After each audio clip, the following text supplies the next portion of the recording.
चलो देखो मेरी बात सुनो, आज नया क्वेश्चन पढ़ेंगे। मैं जैसे जैसे बोलता जाऊंगा बस सुनते जाना, ठीक है। कल मैंने 4 चीजें बताई थी जो इनकम फ्रॉम अदर सोर्स में जाती है, जैसे इंटरेस्ट बोला था, डिविडेंड बोला था, income from lottery, winning from lottery जाता है। अगर 10,000 से नीचे है तो एज इट इज चला जाता है, 10,000 से ऊपर है तो उस पर टीडीएस कटा होता है, उस टीडीएस जो नेट होता है उसको ग्रॉसिंग अप करके ले जाते हैं। सेम ऐसे ही लॉटरी के साथ दूसरा क्या था, हॉर्स रेस था, वो भी वही होता था। और जैसे तुम्हें अगर एग्रीकल्चर लैंड से कुछ पैसा मिला है, अब वो फॉरेन कंट्री की है, वो भी इसी में आती है। बताया था ना मैंने, ये 5 पॉइंट तो मैंने तुम्हें कल रटा दिए थे। कौन कौन से? Interest, dividend, winning from horse race, winning from lottery और agriculture income related to the outside India, income from outside India ना, ये सब चीजें। आज कुछ नए पॉइंट देखो, एक एक सुन के जाना, एक एक करके बता देंगे, ठीक है। कोई मिस नेहा है, miss Neha Pal ji MP, MP मतलब member of parliament, his income is under the assessment year 22-23। इनकी ये 1 2 3 4 टाइप की इनकम थी। अब इसमें तुम्हें खाली ये सोच के बताना है कौन सी इनकम फ्रॉम अदर सोर्स में जाएगी, कौन सी नहीं जाएगी, कौन सी सीधा चली जाएगी, कौन से में डिडक्शन मिलने के बाद जाएगी, ठीक है। पहला पढ़ते हैं, salary as an MP ₹37,000 per month and daily allowance ₹77,000 to attend the meeting of parliament. क्योंकि एमपी है तो पार्लियामेंट तो जाएंगे ही। तो मेरे को ये बताओ, salary as an MP 37,000 per month and daily allowance 77,000 to attend the meeting, क्योंकि सैलरी है कहां जाएगी, इनकम फ्रॉम सैलरी में जाएगी। बताओ कहां जाएगी, सोच के जल्दी बताओ। हाँ सोच के बताओ कहां जाएगी।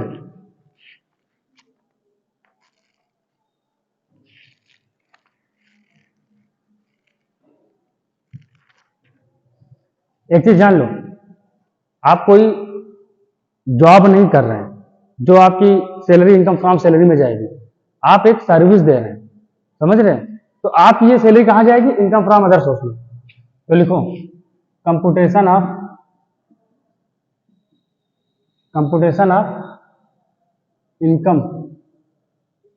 Income from other source. Number 1 लिखो, सैलरी ऑफ एमपी। अगर किसी आम इंसान की सैलरी होती तब तो इनकम फ्रॉम सैलरी में जाती है।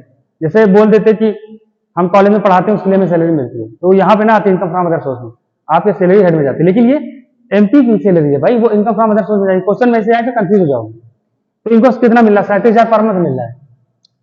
37,000 इंटू 12 कितना आ रहा है, कितना आ रहा है 37,000 इंटू 12, 4,44,000, 4,44,000। और सुनो दूसरा, डेली अलाउंस भी मिलता था। अलाउंस मैंने पढ़ाया हुआ है ना, अलाउंस बारे में मैंने बोला था किसमें मिलता है, कैश में मिलता है। अलाउंस बोला था ना मैंने, काइंड में नहीं मिलता है, कैश में मिलता है। तो इनको 77,000 रुपये मिल रहा है मीटिंग अटेंड करने के लिए, पार्लियामेंट में जो मीटिंग करने जाते हैं उसके लिए 77,000 रुपये मिल रहा है। ये इसी में जाएगा, कहीं जाओ इसी में जाएगा। अरे ये एग्जाम्प्ट होता है। अगर मैं फिर से बता दे रहा हूँ, अगर किसी एमपी को मतलब मेंबर ऑफ पार्लियामेंट को सैलरी मिलती है तो वो इनकम फ्रॉम अदर सोर्स में जाएगा, और उसी के रिलेशन में उनको कोई मीटिंग अटेंड करने के लिए अलाउंस दिया जाता है, डेली अलाउंस, तो वो एग्जाम्प्ट होता है। तो यहाँ पे ऐसे लिख लो, डेली अलाउंस, डेली अलाउंस लिख दो यहाँ पे एग्जाम्प्ट। इसको चाहो तो छोड़ सकते थे, लेकिन छोड़ने से क्या होगा तुम्हें पता ही नहीं चलेगा क्या हुआ इसका। लेकिन लिख के एग्जाम्प्ट लिख दोगे तो फ्यूचर में कभी क्वेश्चन देखोगे तो याद आ जाएगा, अच्छा डेली अलाउंस एग्जाम्प्ट होता है। मैं अगर चाहता इसको छोड़वा देता, स्किप करा देता, लेकिन क्या होता है फिर तुम्हें पता ना चलता, इसलिए मैंने लिख के एग्जाम्प्ट करा ताकि तुम्हें याद रहे। वैसे भी क्वेश्चन में ये चीज लिख दोगे ना तो एग्जामिनर को लगेगा तुम्हें सारे पॉइंट आते हैं। नंबर 1 पॉइंट क्लियर हो गया? अरे क्लियर हुआ बोलो ना। दूसरा देखें, डिविडेंड सॉल्व कर दिया ना मैंने, इंटरेस्ट डिविडेंड ये सब चीजें बताई थी। Dividend receive from cooperative society 4500। तो डिविडेंड इसमें आएगा कि नहीं आएगा, मुस्कान बताओ है? डिविडेंड कितना 4500, तो इसमें ज्यादा कुछ बताने की जरूरत तो है नहीं, आगे बढ़ चले।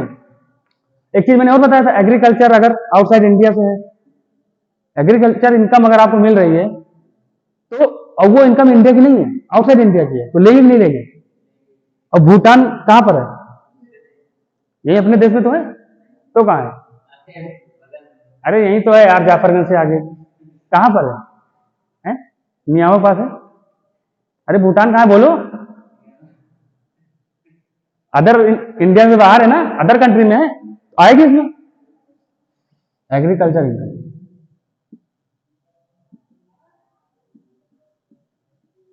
एग्रीकल्चर इनकम कितना है? 7,000 रुपये।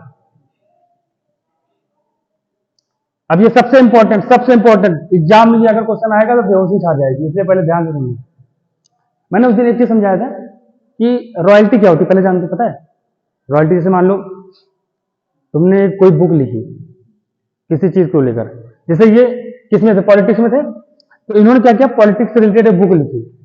तो अब इसे बुक लिखी है तो बुक छपती है, तो जो छापने वाला होता है पब्लिशर बोलते हैं, वो क्या कहते हैं पता है? सर आपने जो लिखा है वो हमें दे दीजिए, हम बुक छापेंगे। तो वो बोलेगा कि हम क्यों दें, हमारा क्या फायदा होगा? बोलेगा सर जितनी बुक बिकेगी उसका हम एक परसेंटेज, मतलब मान लो 10%, जितनी बुक बिकेगी, मान लो 100 रुपए की एक बुक बिक रही है, तो 100 रुपए में 10%, मतलब 10 रुपए हर बुक में हम आपको देंगे। उसको बोलते हैं रॉयल्टी मिलेगी। क्या मिलेगी? रॉयल्टी मिलेगी। क्योंकि इसमें दोनों का फायदा है ना, हमने बुक लिखी, हमने बोला ठीक भाई छापो, जितना भी बिकेगा उसका 10% हमें देना।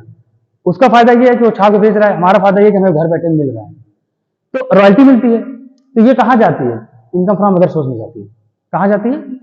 इनकम फ्रॉम अदर सोर्स में जाती है। लेकिन एक चीज, जब इस रॉयल्टी को मिलने ये तो क्योंकि आपकी इनकम हो गई जो रॉयल्टी मिलती है, इसके रिस्पेक्ट में कुछ खर्चे भी तो होते होंगे। जैसे हमने बुक लिखी है तो बैठे बैठे नहीं लिखा होगा, किसी एक स्टाफ को रखा रहा होगा सारी इन्फॉर्मेशन लाने के लिए, पॉलिटिक्स से रिलेटेड, उसको हर महीने कुछ सैलरी देते होंगे। अब हमने जो बुक लिखी है उसमें पढ़ने के लिए, समझने के लिए और भी बुक खरीदे होंगे, बहुत सारे खर्चे खरीदे होंगे। तो क्या उस खर्चों का हमें मुआवजा मिलना चाहिए? मुआवजा मतलब डिडक्शन मिलना चाहिए, नहीं मिलना चाहिए? मतलब अगर हमें जैसे मान लो इसमें हमें रॉयल्टी मिली 1 लाख रुपए की, मान लो मोटा मोटा, तो क्या पूरा 1 लाख टैक्सेबल हो जाएगा? या अगर उसको रॉयल्टी मिलने की वजह से जो रॉयल्टी मिली हमें उसके रिस्पेक्ट में हमारे 10,000 रुपए खर्चे भी हुए हैं, तो हमें नेट कितना मिला है? 90,000 ही तो मिला भाई। हमें रॉयल्टी 1 लाख मिली, लेकिन वो जो रॉयल्टी मिली है उसको उसमें हमें 10,000 रुपए खर्चे भी हुए हैं, तो हमें नेट कितना मिला? 90,000 मिला ना। तो हमें नेट 90,000 लिखना है कि 1 लाख लिखना है? 90,000 इसमें जाएगा, 1 लाख। हाँ, इनकम फ्रॉम अदर सोर्स में 90 लाख ही जाएगा, 90,000 ही जाएगा भाई, क्योंकि खर्चे भी तो माइनस कराएंगे। अब ये वाला क्वेश्चन तो कोई बता नहीं। He written some books on politics, क्योंकि ये एमपी थे तो इनको पॉलिटिक्स का नॉलेज था, तो इन्होंने कुछ बुक्स लिखी पॉलिटिक्स पे, एंड रिसीव रॉयल्टी 2,15,000। कितना रॉयल्टी मिली? 2,15,000 एज रॉयल्टी एंड एक्सपेंसेस, कुछ खर्चे भी किए। सैलरी 3,000 रुपए पर मंथ दिया और बुक परचेज की 14,000 की, 14,400, तो मतलब सैलरी 36,000 हो गई।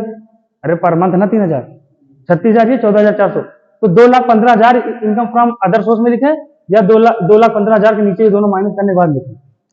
माइनस करने के बाद ना, क्योंकि मैंने एग्जाम्पल में बोला था ना 90,000, तो लिखो रॉयल्टी 2,15,000 लेस एक्सपेंसेस, एक्सपेंसेस में लिखो सैलरी 36,000। सर 36,000 कहां से आई सर? अरे 3,000 पर मंथ बेटा, तो 36,000 होगा ना साल का, और 14,400 बुक का एक ही बार है, बुक 14,400, ये कितना है? 36,400 चल पे 50,400, 50,400, हाँ 50,400। तो 2,15,000 से 2,15,000 में से 50,400 माइनस करो, कितना आएगा? 1,64,600। ये लिख लो ए, इसको लिख लो बी 2, मतलब ए 1 से 2 से माइनस किया 1,64,400, इसको जोड़ लो, जो आएगा वो तुम्हारा हो जाएगा 6,20,100। ये हो गया आईफोस। आईफोस मतलब इनकम फ्रॉम अदर सोर्स, इसको नोट कर लो।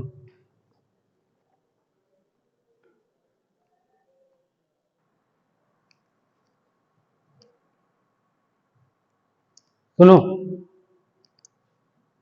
इस क्वेश्चन को कराने से पहले अभी तक जो जो मैंने कॉन्सेप्ट पढ़ाया है वो एक बार मैं तुमको बता दूंगा, उसके बाद मैं एक एक पॉइंट पूछूंगा, बताना आप लोगों को समझ में आया कि नहीं आया।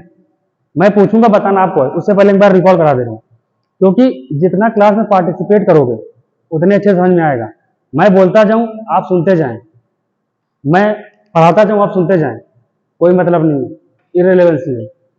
क्लास में जितना एक्टिव रहोगे, जितना जो है पार्टिसिपेट करोगे टीचर के साथ, उतनी अच्छे समझ में आएगा। इसलिए बस एक बात याद रखना, अभी तक जो जो मैंने पढ़ाया है सारे पॉइंट वही हैं, अगर अच्छे से आप लोगों ने पढ़ा है सबको समझ में आएगा। ठीक है, मैं इस क्वेश्चन कराने से पहले 4-5 पॉइंट बता देना चाहता हूँ। इंटरेस्ट अगर मिलता है कहाँ जाता है? इसी में जाएगा। इसी में मतलब income from other sources. Dividend मिलेगा कहाँ जाएगा? इसी में जाएगा। लॉटरी से आप अगर विन कर रहे हैं कहाँ जाएगा? हॉर्स रेस से आप विन कर रहे हैं कहाँ जाएगा?